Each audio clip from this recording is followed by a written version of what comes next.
Well, first of all, thank you everyone for joining us on short notice this afternoon. Appreciate your efforts to be here for an announcement about our basketball program. As you probably already know, Jeff and I started the annual review of our program this afternoon. We spent a lengthy time talking about what has transpired the last 4 years and the progress that has been made in the program, both on and off the court, of which there has been much. And at the end of the conversation, Jeff told me that he planned to resign. I accepted his offer to resign and thanked him for everything that he has done over the last 4 years, which I consider to be considerable.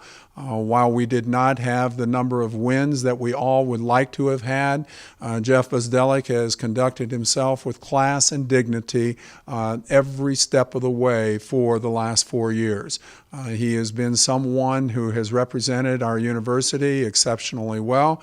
He has never deviated from the values that he had when he first came to Wake Forest, and he leaves with those same values and holding his head high because he did not succumb to the pressures that can be evident sometimes in college basketball. He brought in a group of players who are a credit to this university. They are a group of young men who are not only good basketball players, but really speak about the values and what we expect a student athlete to be at Wake Forest University. This team has the highest grade point average, team grade point average that we have ever had at Wake Forest. We've been keeping those records since 1989, so I guess that's 25 years that we've been keeping the records. And Jeff's team this year and last year have the highest team GPA. That's the type of impact that he has had upon our program. After Jeff and I met for close to an hour, we then met with the team at 3 o'clock. Jeff talked with the team first and was his typical self. He told them that he loved them. He told them how much he appreciated each and every one of them. He told them that he thanked them for everything that they did in building this program in the right direction and the way they conducted themselves on the floor and off the floor. He talked about the accomplishments that they had competitively, but also recognized that there were shortcomings and that he wished that they had been able to do it a little bit better in certain areas. He told them that he expected them to continue to do well academically and to have great seasons in the future. When Jeff told me that he was resigning, he simply said that there needs to be new energy. There needs to be new leadership to allow these players to achieve their full potential. He said there needs to be a positive environment for these guys, that they're worn down right now and that they need the opportunity to be energized with new leadership. So he conducted himself in the meeting with me and in the meeting with the players just as you would expect Jeff Bzdelik to do. There was one moment in the meeting with the team, right in the middle of a sentence, and Jeff was talking and the players were all around the table. Right in the middle of a sentence, a glass of water was knocked over. Accidentally. It wasn't thrown, it was just accidentally knocked over.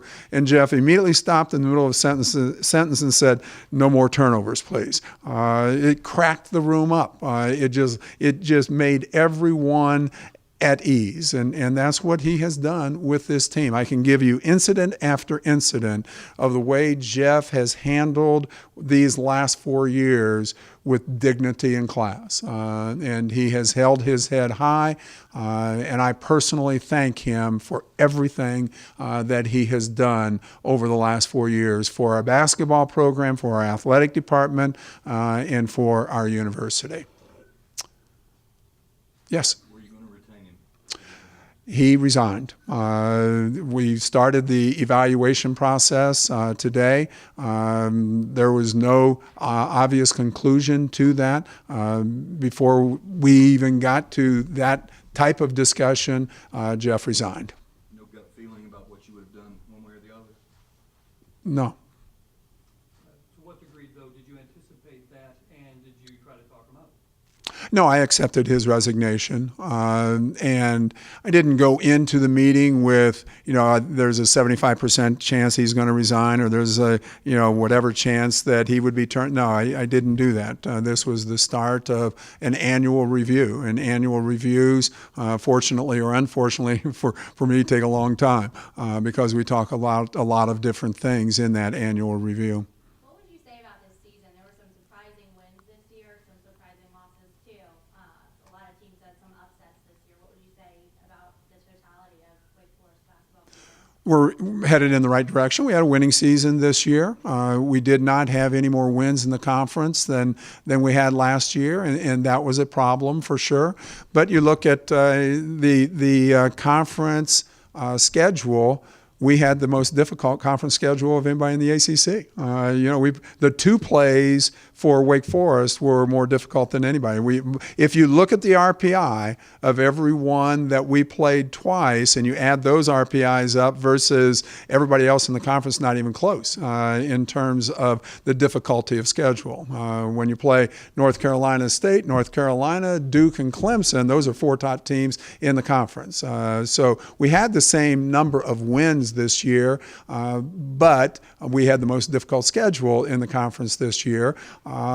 And we felt that we should have done better. Jeff felt that we should have done better.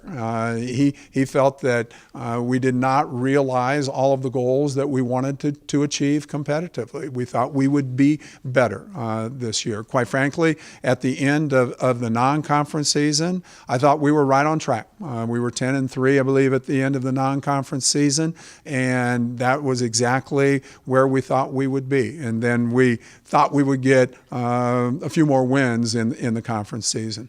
Do you have hard and fast criteria as the kind of coach you're going to be looking for? A winner. We are open to everything right now. Obviously, we have a list. We have a short list. We have a long list. Whether anybody on that short list emerges as our next basketball coach remains to be seen. I'm not looking for someone who runs this style of offense or that style of defense. That's not important. We want someone. Remember when Jeff came here, everybody thought we were going to be playing games in the 40s. That was the allegation. He's a Princeton offense guy. Well, he saw the players and he saw what we could do.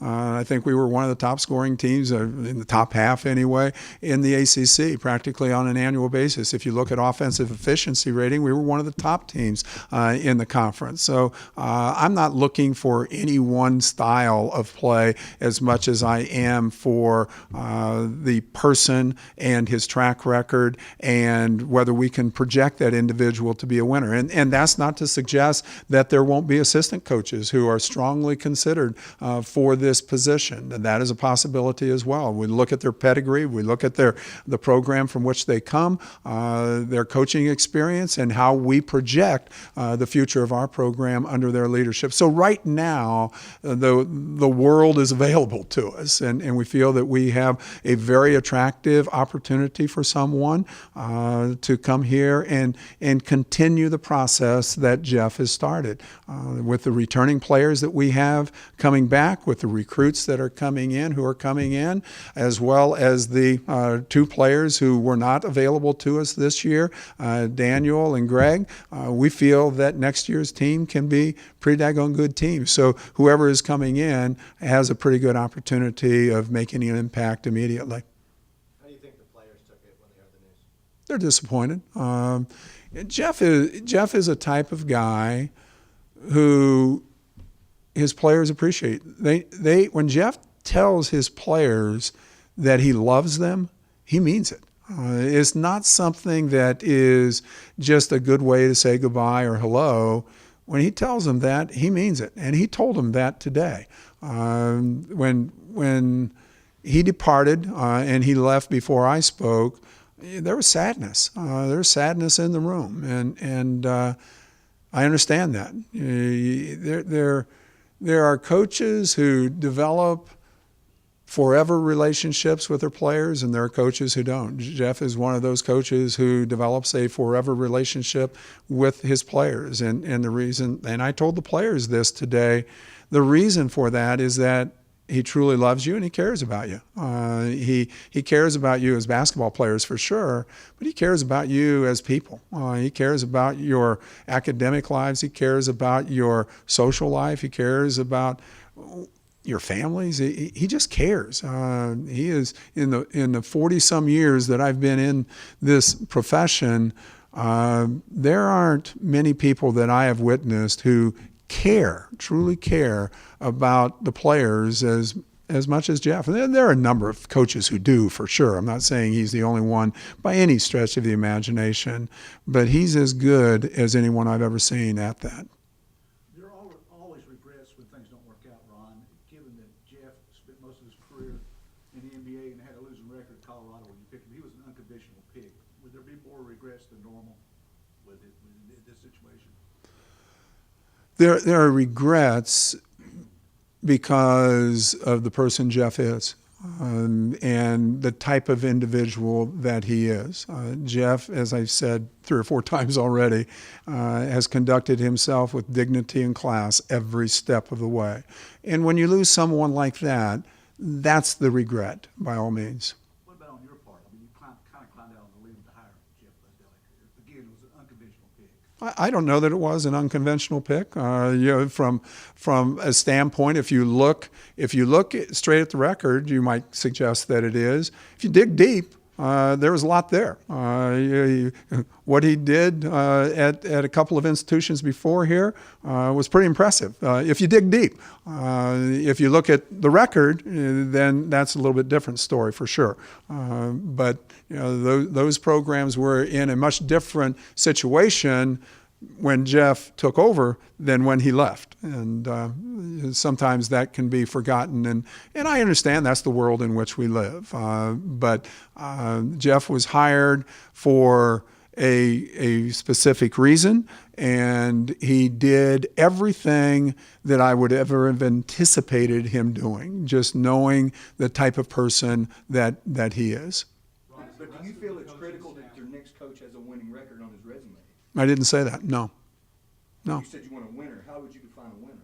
A winner is someone who can come in here and win, but that doesn't mean that if you go into a program that has not been good and doesn't have great players returning to the program, and you have a couple of bad seasons and then you build it from there, that doesn't mean you're a loser just because your record might be under 500. It shows the ability to build a program. I would I'm defining winner not in necessarily wins and losses. I'm defining a winner as someone who can take this program and build a winner, regardless of what the record might be. Where's the program right now then? Is this a winning program? Well, we were 17 and 16 this year. We have the right people in the program, the right type of person in the program. I think that we can define this program as a winner right now. We want to win at a different level in the future, and I think we will. Where would you say Wake Forest athletics stands right now? We were here at the end of football season. We're here at the end of the basketball season with both head coaches resigning. What do you think that says about I think we have a great future. We have an absolutely fabulous future. When you look at Dave Clawson, he is doing a really, really good job in all aspects of our program. I think we'll be able to say the same thing about our future basketball coach. When you look at the facilities that we are looking at, the improvements that we are looking at in terms of the Sports Performance Center and a number of other facilities, I think this is going to be as attractive of a position as you can possibly imagine. So I am as excited about our future as I have ever been. Of course, I'm always excited about our future, but I just think this is a good time for Wake Forest athletics, and making changes in football and basketball is probably going to add an awful lot of energy to our program from a public standpoint as well. Ron, is the rest of the coaching staff intact at this point, and will the new hire be obligated to keep any of the current assistants? No, the new coach will have the opportunity to hire his assistants. I do not get involved with hiring assistants and mandating that someone keep assistants. That will be the decision of the new coach. And the only time I would ever get involved with an assistant being hired or released if there is an ethical or a moral issue or a compliance issue that needs to be addressed. But Jeff Bzdelik was the only staffer who resigned today. well, yes, but because Jeff is no longer here, his staff would no longer be here either. Is there an interim coach anywhere, Ron? Is there one? An interim coach? Is anyone in charge in the interim now? No, we have not assigned anyone on an interim basis. I have not met with the assistants yet as a group. They were in the team meeting this afternoon, but I was running from one thing to another, and I have individual meetings with them tonight, so we will be able to work through all of those types of issues this evening. There The seems assistants to are in be, limbo at some. Young lady in the back has a question. There were some very public displays of disapproval from alumni and fans in the past year and a half. Did that weigh on Jeff? That would weigh on anyone. He never said a thing about it. He never said one thing about it. Every conversation that I had with Jeff was about the future of our program or individual players or how we can achieve the goals that we have at Wake Forest. He never had a comment about any of that. He was so focused on what he was trying to do that he didn't get involved with that. But he told me today that, it hasn't been fun every day. That's difficult. When you hear things that are hurtful, that can hurt someone, as it would anyone. So I think that I don't know. I don't think it played a role in his decision necessarily, but it didn't make life pleasant all the time either. Ron, with the two recruits signed, there always tends to be fallout from a coaching change. If those recruits wanted a release from their letter of intent, would it be granted? We will hire a new coach first and have the new coach talk with the recruits. There's a long way to go in this, and the hiring process is going to take some time. The coaches that we will be most interested in all probability, are still coaching. And so we're not going to interrupt their season and ask them to disrupt what they are trying to do with their teams to talk with us. That doesn't mean that we won't have a conversation. There may be a contact, but we're not going to expect them to abandon their team or to go through a long interview process or anything like that while their teams are still competing. So this is not going to be necessarily a quick process. We're going to take our time and do it in the manner that we feel is appropriate and recognizing where various candidates might be with their current teams. In your email talk, there's been a lot of talk over the last couple of years about culture and about winning the right way. How much of a factor will that play in the search going forward? A lot. We are going to win the right way here. We're not going to take shortcuts.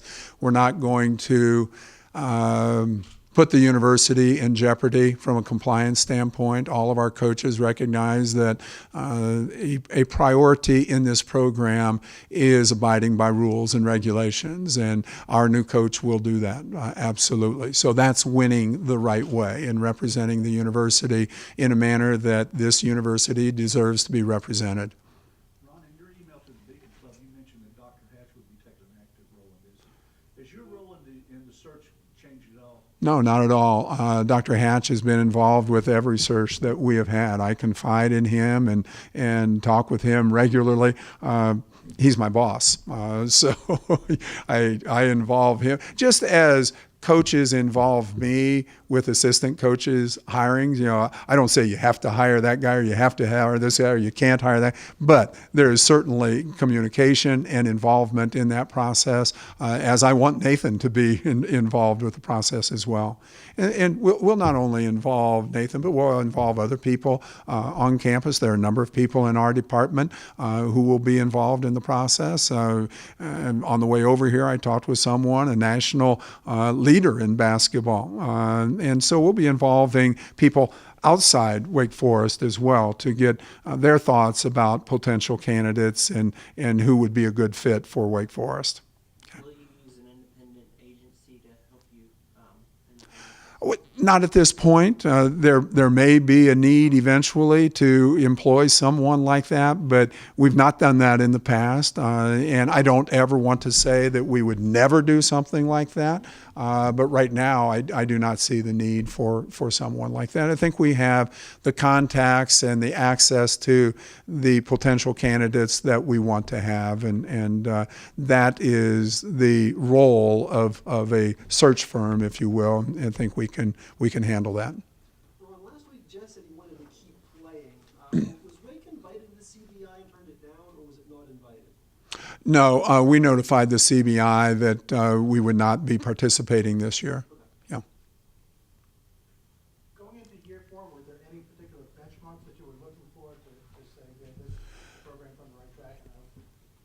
We did not put numbers to it. I project myself, but I didn't say, Jeff, you need to win this many games. There are so many factors that influence that. What if I say you have to win X number of games and then a starter or two goes down? What does that mean? Does the coach panic? I just think that's unfair to the coach. We look at what the potential of the team was, and did they make the progress that we wanted them to make, and is that worthy of continuation of the relationship? But we do not establish, we establish long-term goals and where we want the program to be, championship contender or winning championship, whatever it might be over a long term. If we're never reaching those goals, then we have a conversation with a coach. But we did not establish any hard number specific goals this year. Did Jeff have any personal metrics? Excuse me? Were you pleased that the goals, as you moved along to your process? Yeah, I thought that we were making progress. Absolutely. Yes. Scott? Did Jeff have any personal metrics he might have shared with you or goals? We talked at the beginning of the season what we thought we could achieve, and yeah, so we had that discussion. I don't remember, Scott, that we said, we could win X number of games, but just generally talking about the segments of the season that Jeff breaks it down in, and we can do well in this. This is going to be a challenging time. These are games that we can come back and win after. We had that type of conversation, but we never said, we can win 30 games or anything like that. Given the unrest of the fan base, how important will be winning the press conference with a new coach, Ron? Much more important to win games than the press conference. And if you're talking about this, if you're talking about the press conference being a recognizable person, someone that people can get excited about, yeah, that's part of what we do, but it's not the priority. The priority is someone who is going to win basketball games and represent this institution in a manner that we expect it to be represented. How important is this hire during your tenure here? Oh, very important. Yeah. Most important one? No, I wouldn't say that. I think they're all very important. I wouldn't prioritize one hire over another. But this is a very, very important hire, as was the football coach, as was the baseball coach, as was the tennis coach. So all of these hires are very important. This hire is important because of the publicity surrounding it and the revenue that this type of position generates for an athletic department. Yeah, how much did that come into factor? The fact that tennis was not good late in the year, the Clemson game was like 4,000 people there or so, and how much did that factor into the change here? Well, if you look at our attendance record, I don't have them this year, Dan. We don't have those yet. But last year we were 4th in the ACC in attendance.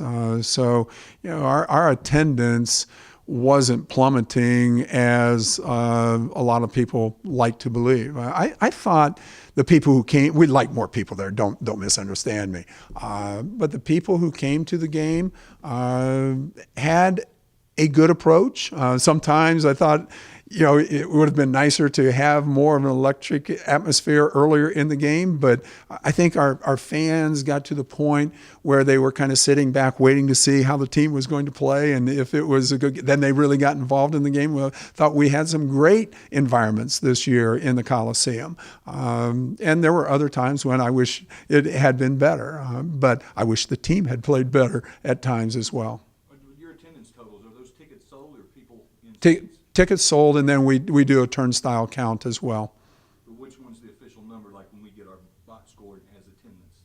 Well, it's a guess of the number who are in attendance, but it's not exact turnstile because people are coming in from all over the place, and so we do our very best to be as accurate as we can.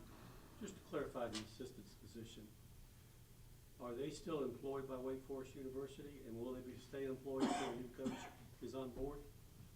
Yes, they're still employed. They're still under contract. Those details, I will ask them tonight what they want to do. If they don't want to be here, then they shouldn't be here. We'll honor their contract for sure, but they've got to have the right attitude to continue. And if they desire that, they are more than welcome to continue. We're going to need some supervision of our athletes, of our basketball players during this interim. And as I said, it could be a rather lengthy interim.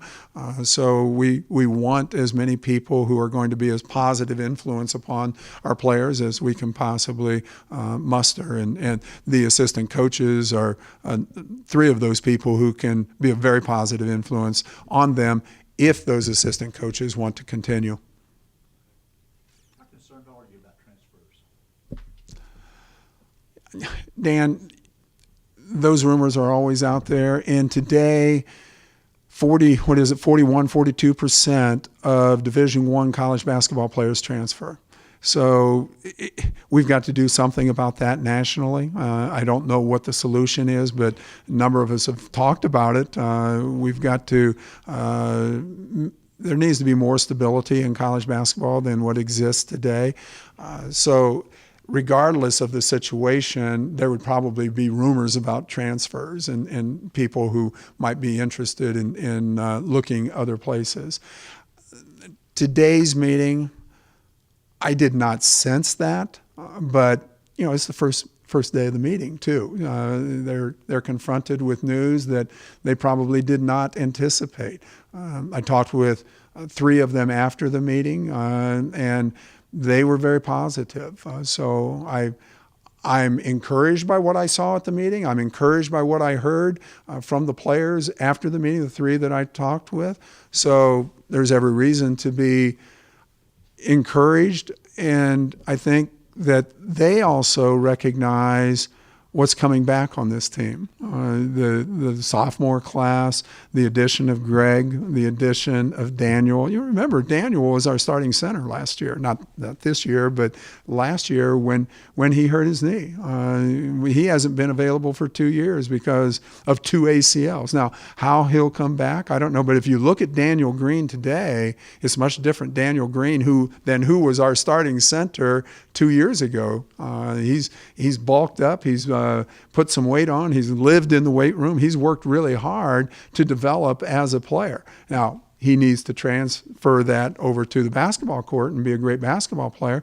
But you think about him and what he can do if he can come back at the same energy level that he had when he was playing his freshman year, as well as Greg McClinton, as well as the recruits that have been signed, who have been signed, and there's still another scholarship available as well. So who knows? But if I were a player, I'd be very encouraged about the future, and I'd want to be a part of it.